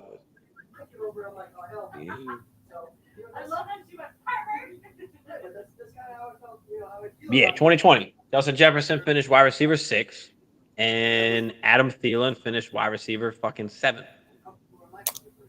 It's They both they're suck. 10 in PPR. So They yeah, both I mean, suck. like I said, we've seen it a bunch of times happen. But Thielen had fucking 14 touchdowns that year. That's why he didn't even have 1,000 yards. But yeah. So that's Yeah. Mike Evans, Cowboys. What other shit happened? DHOP, right? Big shit going around about DHOP. Where's DHOP going? What are some places you think DHOP can possibly even go to? Green Bay. What would be good for him? Green Bay. No. Yeah. If Aaron Rodgers comes back, or even if not, Right. Chargers. yeah, I can see that. Green Bay Chargers, okay. I don't. I wouldn't mind seeing him going to the Chargers. What are some other teams? Chicago. Yeah, I saw a lot with Chicago lately. Yeah, a lot of I wouldn't mind you go Chicago. Baltimore. I heard too. Baltimore. That probably makes a lot of sense. Now, do we know what's going on with Lamar? No, we don't know what's happening with Lamar. That's a whole another thing. We still, Right. I mean, same like last week. I think we talked about it briefly. Like, what's happening with Lamar? Are they signing him? Are they not signing him? Like, what is the deal? Is he going somewhere else? I don't know. Crazy. So, yeah, the Baltimore. If all things were created equal and we knew Lamar was going to be in Baltimore, I love that. D-Hop with Lamar. But yeah, I can see Green Bay. The Chargers, I could see that because I think Keenan Allen's getting super long in the tooth. I think DeAndre Hopkins is a little bit of it would be an upgrade over Keenan Allen, in my estimation, and Mike Williams. But that's a lot of guys that are starting to break down on one wide receiver core, so that could be pretty bad. They were talking about Keenan Allen possibly getting cut. I mean, for me, I loved if they wound up cutting Keenan Allen, like getting JSN, I think is the perfect replacement for Keenan Allen as far as getting a young guy that pretty much is Keenan Allen, exactly what he does. Right. So,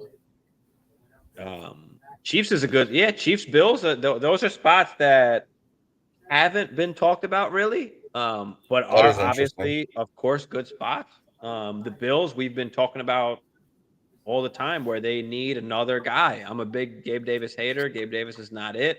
They got to bring someone else in there because Diggs it can't just be Diggs and Allen. They need running back help. They need wide receiver help. They even need tight end help. I mean, Knox is okay, but he's just there. I mean, anybody can do what Knox does. So yeah, I mean, those would be really awesome spots. Now, the Chiefs just won the Super Bowl. Do they really want to go out and spend on DeAndre Hopkins? Probably not. So I don't think that's going to be a reasonable destination, even though they will have open spots available. I mean, Juju's probably not coming back. Mm-hmm.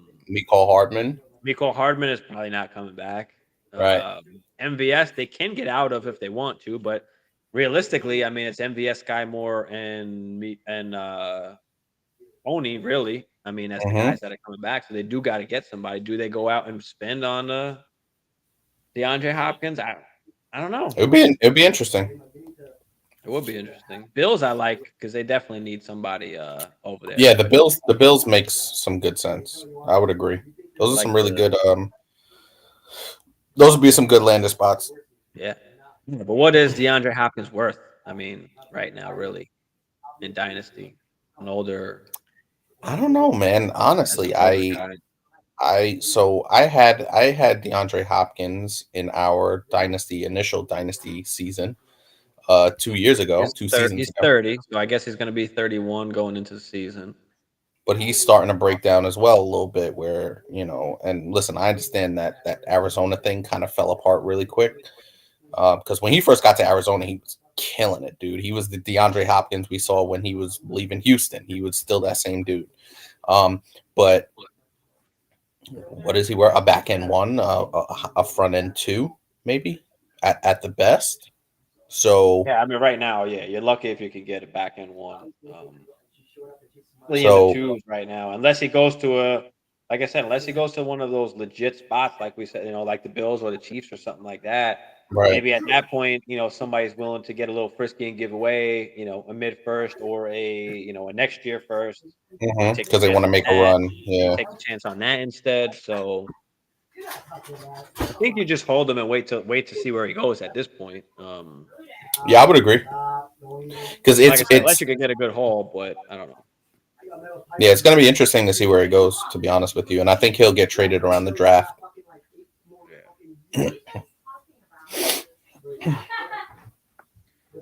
Should be just under those older wide receivers. He was playing great before Kyler went out. Yeah, I mean, he was. Yeah, He was.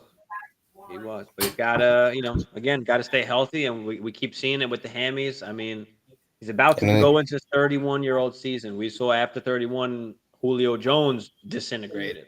right So before our it guys, yeah, is it is coming. Does he have another one or two good seasons in him? Possibly. tough. But It's tough. again, I'm just not willing to bet on the percentage that a 31-year-old wide receiver is going to finish in the top 12. I agree. He's No, going to I finish agree. as a wide receiver too. I'd rather just spend way less on somebody and take the chance on somebody than go out and Yeah, get DeAndre Hopkins. Like I'd probably spend maybe a late second. I wanted to take the chance on him, but hmm I don't know if it's worth it. Again, like just looking at the percentages, it's like. yeah. Listen, if you're one of those teams that you're trying to, get over the top, and he slots in as your wide receiver three, and you give up a back end one, and he slots in as your third wide receiver, cool. With wide receiver two upside, I'm cool with that. Like, listen, you're trying to go after and make a run. If you get That's even good pushing DeAndre it, I think. Hopkins, Yeah. I wouldn't mind that at all. Like, listen, so not to whatever. Listen, so on my team, it's a little different because I have Jamar Chase and Cooper Kupp. So Cooper Kupp slides in as my second guy. If I had DeAndre Hopkins as my wide receiver three, would I be okay with that? Fuck yeah, I would, and give up a back end one. Yeah. Let me just throw out. I mean, when he plays, he's averaged great amount of fantasy points per game. But the problem is, the last 2 seasons, he's played a total of 19 games. Yep, out of a possible what 36, call it 35 ish, Yeah. 16 games. What was it? 16 and 16.17, Now it's 33. 17. But So yeah, 33. 32 games or so. I mean, he's played 19, so he's technically missed 2 half seasons. Yeah, he's Didn't play giving you like the last 2 years. that's So tough. That's tough. Yep. and I think we're starting to see it right before our eyes. Obviously, the age is getting there. The last 2 years, he hasn't played as much. So Mm-hmm. why should we go out and take the chance and spend on him? It's just not in our favor. Can it happen? Of course, he can go out there and finish as a wide receiver one, wide receiver two. But you know what? The chances and the value, it's just rough. It's something I don't want to take the chance on. Especially if you're just looking at the last 2 years, you're saying, okay, he played 10 games in 2021, he played 9 in 2022. What's going to happen this year now that he's going to be 31 years old? Yeah, I that's mean, rough. I don't know. That's rough. Yeah, that's But he was killing it. I mean, 4th in target share, 8th in target rate. So he was getting the football. That's not an issue. It's just but we staying always on the say field. your best And he did spend it, so it wasn't really because of injury. Even though he was injured, I think. Anyway, right? Wasn't he injured in the beginning of the season anyway? A little, I don't think nothing so. major, but I think it was just a small, like tweak something, and then he was going to be out anyway. I don't know. So yeah, even though it wasn't due to injury this year, it's still like Still another year older, it's just right? yeah. Another potential season to miss games. So he played 9 games, he missed 6. Um so he didn't play the final 2 games. And in that game against Tampa Bay in week 16, he only had 1 catch for 4 yards. So Yeah. Yeah, let's talk about. We got a couple more just guys that we'll touch real quickly. We'll talk about Robert Woods released. Robert Woods released. Where is he going? Is he fantasy relevant? I no, don't really give a 0. shit. Doesn't matter. And like it doesn't matter what team almost he goes to. I 0. don't know. Nothing. Garbage. Where can he realistically? I mean, obviously he could go to any team. But I don't know if there's any team he goes to that makes him like automatically relevant? fantasy No. relevant. I mean, no. And plus wide receiver he's 4 at best, like wide receiver 3 if you fucking pray and like no. the best case scenario, he's a wide receiver 3 maybe, but Not no, even worth it. You're better off going to get a young guy. Yeah, I don't even see that. So yeah. Robert Woods is not a guy that we're 0. looking to get into. No interest. Let's see. Juju, we don't really know much about. Probably not getting re-signed. Yeah, but Juju is just what he is at this point. I mean, we've seen it year He's a after possession year. guy. He had the one good year. I mean, doesn't run great routes, doesn't get great separation. He's just a good slot player. He's just a good football player. He's a wide receiver 4 basically, and that's just what he is. Wide receiver 3 upside maybe, but that's just it. He's got good flex appeal. Yeah, he's got good flex appeal. Yeah, he's got decent flex appeal, but now that he's not on the Chiefs, not really, right? True. What if he goes to Buffalo? It's Gabe Davis all over again. I don't know. I think that's a really good spot for him, but I think he is the receiver who he is. I think the situation obviously will give him an uptick, but maybe then he's a wide receiver 3. I mean, I don't see him dominating. I agree. I think they probably draft somebody. I don't know. I 100% agree, and I just think that he has to go to the ideal. Like Kansas City was the ideal situation for him this year. Like I don't think it's going to get more ideal. You know, he had his moments though. Juju definitely had his moments, bro. And if he was your weekly flex play, it wasn't the worst thing in the world. So I could say that. Could you got more consistency? Of course, but you know, with that Kansas City offense, we knew it was going to be Travis Kelce and then spread it around everywhere else. So he gave you what he gave you. I think no other situation other than Kansas City is going to be more ideal than Kansas City. You know, that's kind of where I was landed with that. But there are still some places I think he could land where he could be, you know, a flex option at best. Like I think like he shouldn't be in your starting wide receiver spots. Unless you're absolutely desperate. Why wouldn't the Chiefs resign? They're about to run out Justin Watson and Sky Moore. Yeah, they're about to run out Sky Moore, MVS, and Tony, basically. Yeah, and they have Tony, and they may draft another receiver. Because he's going to be too expensive. Yeah. It's probably going to be too expensive. He's still a decently young wide receiver. If they really wanted him for future years, they would have did what they did with MVS and gave him like a 3-year deal. And MVS is on a deal where they could actually get out and not really hurt him that much. So I don't think that Juju made enough of a difference for them to be like, okay, we got to re-sign this guy. He's a priority for us to re-sign. Right. I think you can almost slot anybody in there and they'll do kind of what Juju did or better. So and that's kind of what I think they're kind of – that's my outlook on it anyway. And I think if they were that high on Juju, they wouldn't have traded for Kadarius Toney. You can say that as well. I mean, he's on the 1-year deal. I mean, so it's like – they would just bring in people in. Yeah. I see them just spending the money elsewhere. I don't think they need to spend it on Juju or just going out and signing somebody else. I Or just think drafting a Juju, receiver. yeah, they could do that as well. I've seen a few where they do draft a guy, so we'll see what happens. I think they've shown that it doesn't matter. They don't need a fucking cheetah on the team. No, as long as they got Kelsey, Listen, they can got fill in the parts. Kelsey. How long does Kelsey last? That's another one we don't know. He is defying the odds and doing what he's doing. So That guy's awesome, dude. Jesus. it's rough. Kevin said thoughts on Deontay moving forward. Seems like all the hype is on Pickens. Would you look to acquire him for an early second or a late second, and a guy like Dukes?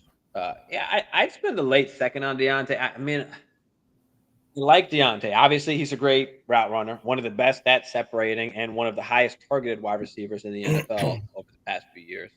Even last year, the problem is just the offense isn't that good. He didn't score, I don't think, one single touchdown last year, if I'm not mistaken. Somebody fact check me on that. But that was the biggest issue. You can get him for relatively cheap. Like, if you can get him for a late second, like, I'll spend the late second on Deontay and hope that he scores some touchdowns this year and he's better. Like I said, the talent is there. The talent is not the issue at all. All the hype is on Pickens, but he didn't have a great target share and he didn't get great separation. Pickens, why does Pickens have to make an insane catch every single week? For us to realize George Pickens, because he's not getting separation. That's one of the biggest things, is he's not getting the separation. And also, too, they have a rookie quarterback. Like, that's a big deal. You can throw that in there as well. I don't love Pickett at all. I'm one that I don't think he should have been drafted in the first round. Don't know if he's the particular future of the Steelers. So, Pickens is a tough one to gauge. So I don't know what's going to happen there, but I think Deontay is by far the overall better talented wide receiver. It's just, what are we really going to get out of Deontay? Because if he doesn't score any touchdowns again, I mean, it doesn't make sense to have him, obviously, or spend on him. But again, if you're spending a late second, it's not a lot for a guy that does have some upside. And if you're getting dubs with it too, I mean, yeah, I'll take both of those guys for a late second. So you are absolutely about early second. I don't think I would do it for early second. So you are absolutely correct. In Deontay had 0 touchdown catches and still finished wide receiver 30 in PPR. That's the thing. That's what I'm saying. That's a big deal. PPR. That's something. So, but again, how much better is it going to get? Right. Or does he go somewhere? Do they get rid of him? I mean, who knows? I mean, they did pick up Claypool. Who knows? I think an early second is tough, just because, especially if we're talking about one QB, I'd definitely spend the pick, even the early second. But Superflex, I'd probably want to take the early second instead of Deontay. It's close. It's close. I would wait till the actual draft and what's on the board there before I make that decision. Because if a guy like Josh Downs or Boutte falls down to the early second, like I'd rather have one of those guys than Deontay. But if those guys go, then I'll take Deontay. If Hyatt is still on the board, like, I'd probably rather have Deontay. I'm not a huge Hyatt lover. Yeah.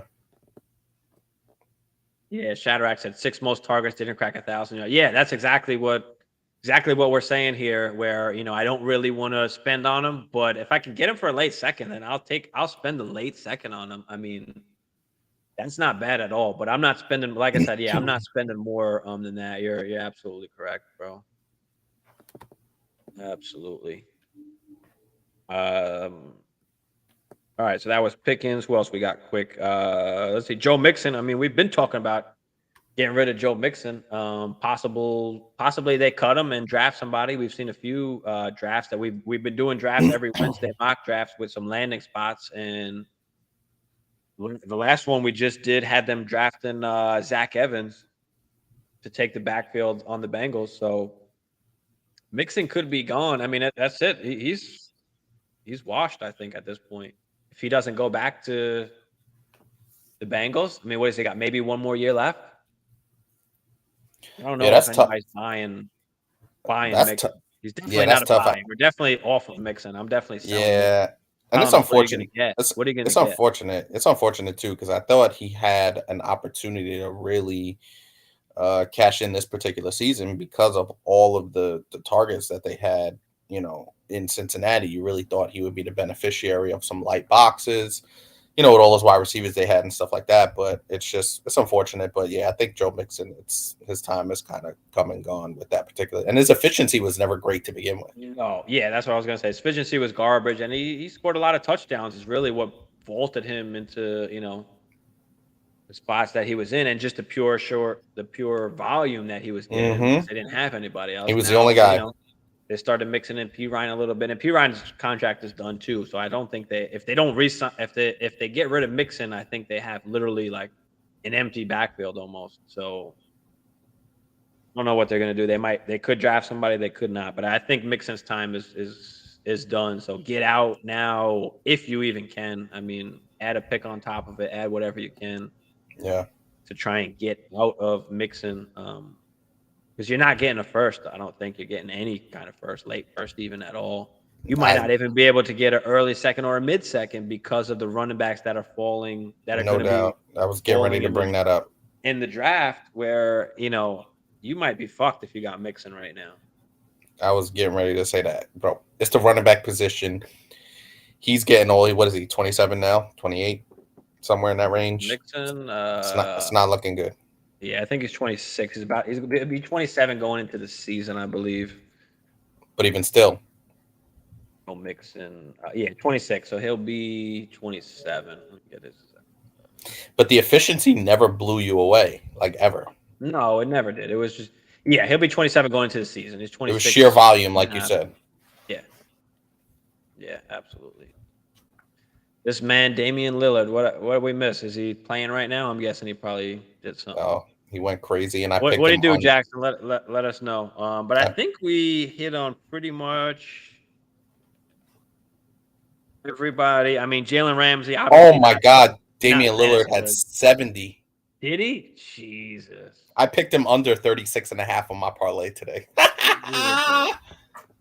He could have had the plus over 50. Shit. 13 threes. Jeez. All right, Dame. Damn. Too bad they can never do anything. Yeah. But yeah, I guess. Swift, I guess, is the last one. I don't. Ramsey, again, not really fantasy related, but talks about him getting traded. Where's he going to go? I've heard the Lions. I've heard the Vikings. If you saw St. Brown tweeted over to Ramsey, come on over or something like that. He's basically trying to recruit him. So we'll see. We'll see what happens there. 41 at half. But yeah, the last one I guess we're going to talk about is Swift. He's got 1 year left on the contract. I know we spoke about him briefly, I think last week or the week before.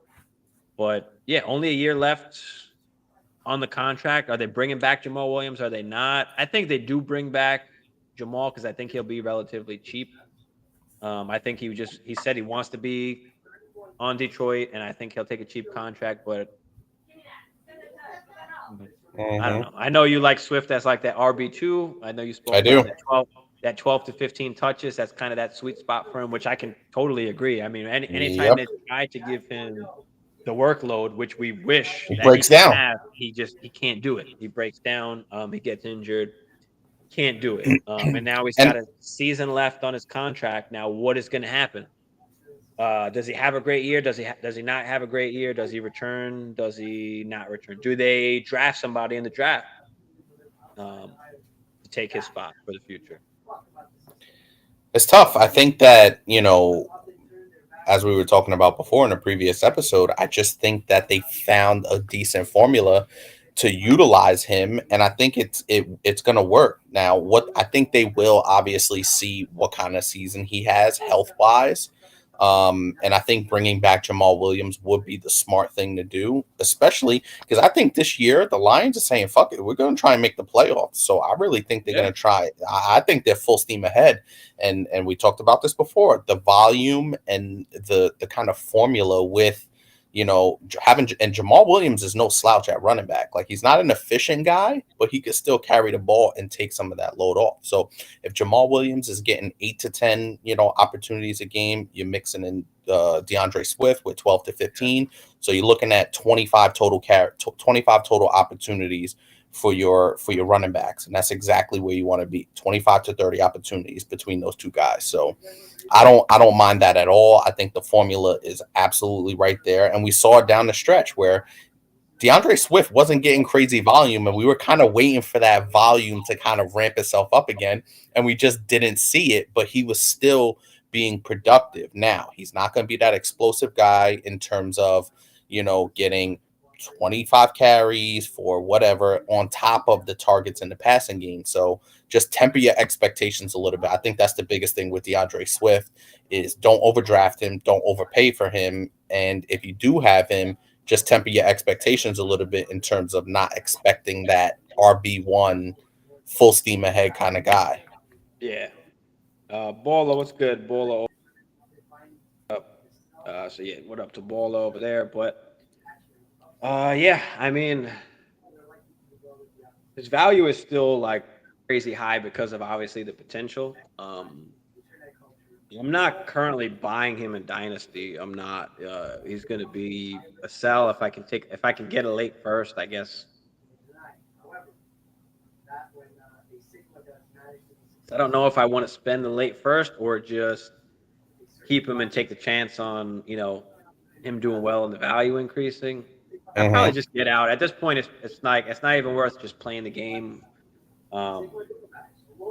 It's just like fuck it. If I could get out for a late first, like I'll take the late first, or can I move off of him and tier down to another Algier plus, Tyler Algier and an early second or something like that. Like I don't know if you can get that. I'm just throwing out there something that might interest. Is a potential, yeah. Potential kind of like tier down, or maybe you tier up. Maybe you give Swift and a first, and you try and get one of those, one of the hammers. But even that is probably not likely. So it's rough. It's rough with DeAndre Swift, especially in Dynasty. That is tough. If you could have moved off him, then you should have. Because if they draft somebody, I mean, that's it. 100%. I mean, if I sign him. Hmm? So if you do wait until the draft, until free agency happens, maybe his value goes down if they get somebody. So yeah, I'm definitely selling Swift. I'm not really interested in not for the price that you have to buy. That's the key, the price. The price is just way too high. The price is way too high. That is the key, the price. How much is he costing? There's no way the GM or the owner of Swift is giving him up for less than a first. The late first might not even be enough for that owner. They might just want to hold on and just wait it out because they don't want to take that bottom dollar. Mm-hmm. So yeah, I don't know. But I think that's it. That pretty much wraps it up. You got anything else you want to throw in there or talk about tonight? I think we went over a bunch of different guys. I know we spent a bunch of time on Aaron Rodgers, but there's a lot of things that come out of that, right? There's a lot of dominoes. There's a lot of dominoes that are going to fall because of that. So I think, like I said, not only is it just Aaron Rodgers you talk about, but it leads to Derek Carr, it leads to the questions about the Packers' offensive skill players or left of them, mainly Christian Watson, Romeo Dubes and company. So it affects, will he go to Vegas, all that good stuff. So I think it was a good deep dive just in terms of all the different dominoes that could fall from, his decision or lack thereof so far. yeah. That's really starting to piss me off. But Now, what we didn't talk about was Aaron Jones, restructuring and being able to come back. I like that. Yeah, I mean, it is what it is. Where did Jones's bitch ass finish last year? It was a little. Good. It was up and down. It was up and down though. 1,100 yards, 2 touchdowns on the ground, 5 through the air, another 400 through the air. So still solid, not great. He was solid, but it just didn't feel like it used to feel. No, and it is that time. That age is coming.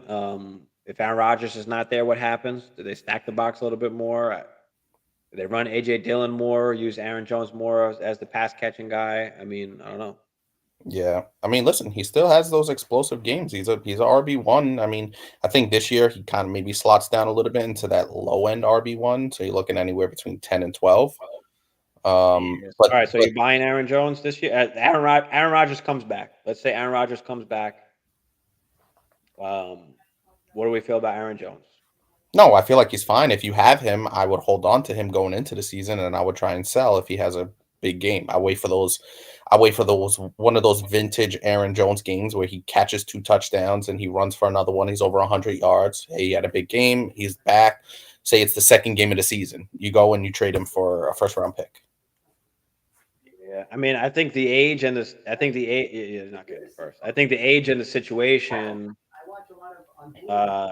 If you wanted to sell him, I don't think anybody's touching him right now. Would be like you said, if he does start going off during the season, you got to Cash in. be able to come off of him at that point. Now, what are you realistically going to get? Like, I don't think you're going to get a first, even if he is doing great.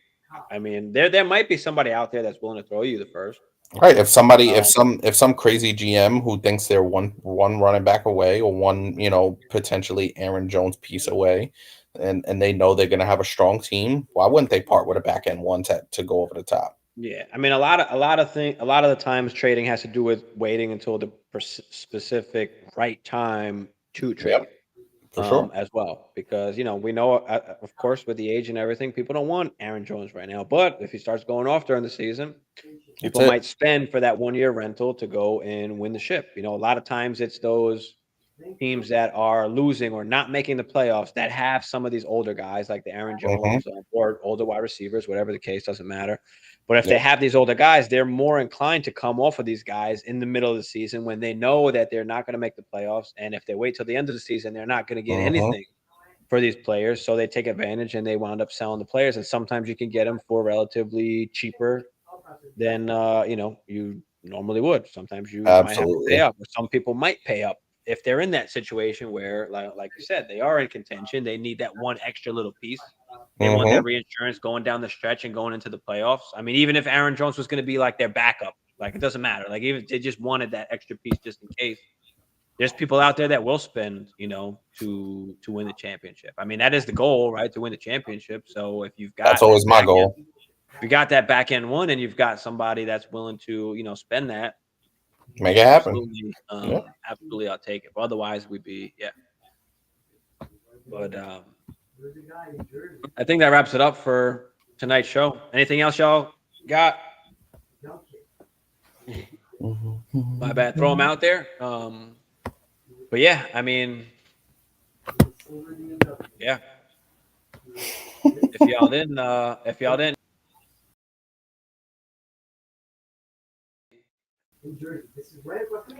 Whoa. The background there is the retreat. It was kind of just a funny thing I was thinking about because Hammer's a Packers fan. Rodgers just came out of the retreat, so figured I'd throw the actual retreat there in the background. So that's what that is. If you weren't aware of that, it's a little funny. It was. If you are following on Instagram, I did screenshot the text message that I sent that showed it, and Hammer was like, "Yeah, we're not doing that," and Bagalaz laughing. But apparently, we are doing that. It was a funny thing. I put a little poll out, and it was 3-1 in favor of using the background. So guess who was the one that said don't use the background? Yeah, I saw. I can see who says yes and no. So I was like, oh, of course he's the only one. And I'm sure you saw everyone else picked yes, so you were probably it did. Yeah, it did. Yeah. Well, you know what? Listen, I thought it was a good idea. I just had to fight back a little bit, but well played by you. And I just listen. He's a nozzle, so it's easy to. It's these things just sell themselves. It's easy. Kevin said, "Thanks, guys, for the great content as always." Of course, bro. We are here. I'm going to post a schedule, I think, tomorrow. But we're live Wednesdays, Thursdays, and Sundays, and we're going to try and get another video out at least once a week of some rankings and stuff. We just got to try and find the time to get that out. Yes, sir. Watson tied for the second highest contested catch rate amongst wide receivers with 50-plus targets. Yeah, I mean, listen, he's got talent. like other guys better. And, you know, again, I just keep coming back to the point where it's not necessarily Watson that I hate. It's just the chances and also the just the perceived value that I'm willing to take Hmm. advantage of. That's the biggest thing about me with Christian Watson is, you know, that advantage Right. that you can take, you know, coming off of a guy like that with that perceived value, because shit can crash in one season for him. Shit can crash. I agree. So all good, Shadrack. We appreciate you you coming on and hanging out with us and debating some of these things. You brought up a lot of great points. So of course, you know, you're welcome anytime. Make sure you're subscribed if you're not. Follow us on Instagram if you don't. Also, Dynasty Life Fantasy should be in the description there as well. But I post a ton of shit on there and where you can find us. So you can find us live 3 nights a week. But yeah. Other than that, guys, we out. Thanks for tuning in. We'll see y'all Wednesday. We've got a rookie draft and a startup draft that we'll be doing. Every Wednesday we do it. So we'll fill that shit up, and we'll have some landing spots as well. So we have a little fun. We have a little fun with that. But all right. Thanks, guys. We out.